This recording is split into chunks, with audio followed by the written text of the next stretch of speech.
and welcome back to the channel. Halloween week is already here, but for many in the United States, we're going to be seeing weather that is more of a trick than a treat. A cross-country system will be bringing heavy rain, strong winds, and even a few early season snowflakes as we close out October. Let's break down what you can expect for your HALLOWEEK plans and when this storm will hit your area. Let's dive right in with the current setup across the United States right now. Here's our Storm Prediction Center meso analysis showing a trough digging into the western United States. We also have a closed off low pressure system, upper level low, and also a surface low pressure system. We'll get to that in just a second across the southeast, and the remnants of our closed off low pressure system in the northeast. And that's still bringing a few showers to down East Maine. So this system really hung around for 5 to 7 days and just did not want to budge. A lot of strong winds.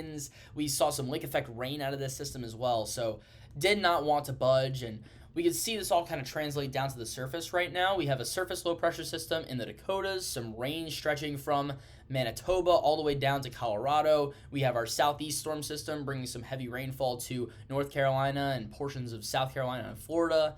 And we can take a look at this on our water vapor satellite imagery showing this upper level pattern with that trough in the west, that closed off low in the east, and that closed off low also in the very northeast in the Maritimes of Canada. And our cloud cover showing that as well. A few areas that are relatively dry right now, but we're going to be expecting some rainfall later this week. Areas of the New York City metropolitan area and many areas of the mid-Atlantic are dry for now and aren't expecting any rain from this system in the southeast, but we are going to be seeing plenty of rain later this week. So let's take a look at our radar right now. Here's our main piece of energy that we're going to be tracking to start, and that is across the Dakotas, down through Nebraska, Colorado, even into Kansas right now. This southeast system is just going to skirt right off the coast, not going to be an impact for the latter half of this week, but we did see plenty of heavy rainfall from this system. So let's take a top-down approach to what we're expecting across the United States throughout this week. We're going to start out at around 30,000 feet where we're expecting a trough to dig into the eastern United States that's going to deliver this storm system, and a ridge to build into the western United States, and that's actually going to allow for some perfect trick-or-treating conditions there. So let's start out here. We're on pivotal weather, and we're going to be starting out with our jet stream according to the European ensemble model. Right now we have this jet streak across areas of the Dakotas, Saskatchewan, Manitoba, and in the right entrance region of this jet streak is where we typically like to see a low pressure start to develop, and that's what we're seeing right now. We have a surface low pressure system in North Dakota right now. But as we go throughout the rest of this week, this jet streak starts to weaken a little bit, and the main jet streak that's going to be impacting the United States actually starts to collapse down into the southern plains and into the southeast with our main steering flow, and that's going to allow a strong storm system to start to form here around the Memphis metropolitan area, and then quickly start to move north and east and gain strength as we go throughout the end of this week into areas of the Ohio River Valley, the Great Lakes region, and the interior northeast. And that's going to be our main player as we go throughout the rest of this week, including your Halloween plans, especially if you have any early Halloween plans or parties on Wednesday and Thursday. Those are going to be the main 2 days that we're looking at here for this massive cross-country storm system that started out as an atmospheric river in the Pacific Northwest. So let's take a look one step lower here, 500 millibars, and we're going to be tracking our flow, our upper level flow, where our air masses are coming from, because that's the other main player. As this trough starts to dig into the eastern United States, it's going to leave behind it plenty of northwesterly flow, and that's going to be bringing in a Canadian air mass with plenty of below average conditions moving into areas of the plains and then eventually into the southeast. As this low pressure system really strengthens, we could see low temperatures in Florida by the end of the week in the 40s. So caution, maybe some falling iguanas there, but we're going to be seeing this storm system start to move into the northeast later this week. Again, Thursday is going to be the main day of this storm system and the main day with all the impacts. Taking one step lower, we're at 700 millibars now, so getting closer and closer to our surface, and we're going to be tracking cloud cover here. So here's our current southern slider. You can see that push right off the coast. No impact there from the northeast perspective. Already did plenty in the southeast with some very heavy rainfall. This moisture actually contributed to some flooding in the east coast of Florida. we're going to see our low pressure system in the Dakotas start to stall out across the central portion of the country. But as that trough starts to dig into the southern plains, we're going to see a low pressure system take that energy from that northern piece of energy, that North Dakota low pressure system, and really start to pull in some Gulf moisture to support it.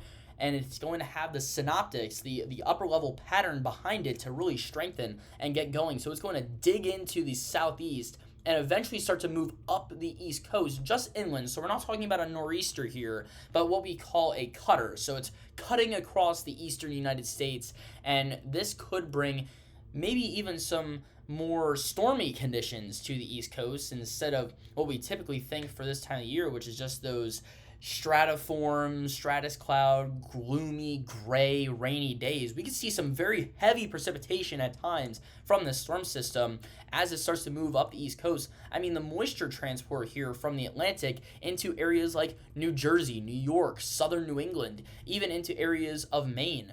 And it's also going to tap into just a little bit of tropical moisture as Hurricane Melissa, that is going to be impacting Jamaica over the next 24 hours, starts to move to the north. We'll see that stay completely off the coast, and none of this is actually due to Melissa, but we will see maybe a little bit of that moisture start to filter in, especially as we get into the Maritimes of Canada, starting to infuse some of that tropical moisture into this system. So we're going to take one step lower, 850 millibars. This is basically our energy. So we're going to talk about the phasing of our two pieces of energy here. So here is the energy associated with that North Dakota low pressure system. And you can see it kind of gets strung out here, but this southern piece of energy develops off the Rocky Mountains of Colorado and New Mexico, and that's really what takes hold as we go into the end of the week. So really starts to spin up a lot of energy here, and it's more so like a bowling ball of energy starting to head into the northeast. You can see the energy from Melissa there completely separate. We're not going to be dealing with any of that, but the phasing of that southern piece of energy coming out of the southern Rockies and the energy that's already in the northern plains right now is going to phase together and contribute to how strong the storm system is going to be. So let's take a look at our 850 millibar temperature anomaly, and this is where we're going to be seeing that bowling ball of very cool air starting to plunge in from Canada. So this is about 11 degrees Celsius below average for this time of the year. So in general, we're going to be seeing temperatures, especially low temperatures, about 10 to 15 degrees below average across many areas. Some areas could be in that 15 to 30 degrees below average range in the coolest of this air mass, and that kind of sticks around as we go through the end of the week and into the weekend as another little short wave of energy kind of kicks in and keeps that northwesterly flow aloft going. So it's going to be a cool end to the week in many areas of the eastern United States. It's going to be a wet weekend as well. Let's finally take you down to the surface here. Actually, we're going to switch things up, and we're going to go to our surface and precipitation here. Let's take a look at I need to go here, and let's go to the European model here, and let's take a look at our surface and precipitation and our precipitation type.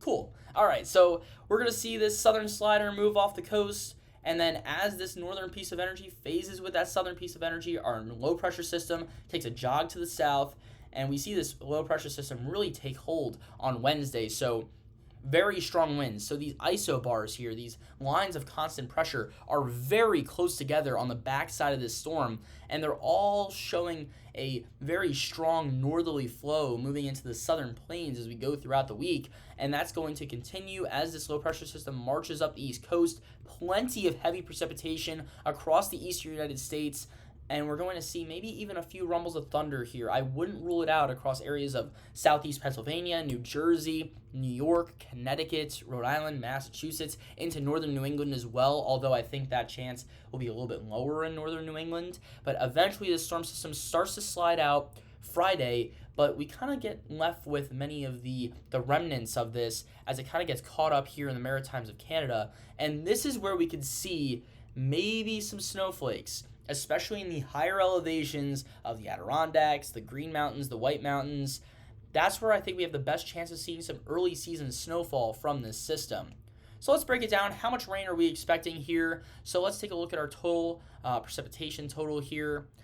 So many areas, you could also take this with a grain of salt because many of these areas of the Carolinas are dealing with two systems, our current system as well as this one, and could see upwards of 4 inches of rain. But I think overall a widespread 1 to 2 inches of rain across many areas of the Ohio River Valley, Tennessee River Valley, the Northeast, Mid-Atlantic, going to be very likely as we go throughout the rest of this week.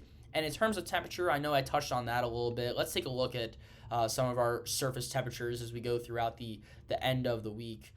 So you can see as we go throughout the week and that low pressure system takes hold, we're going to see this Arctic air mass start to push in here.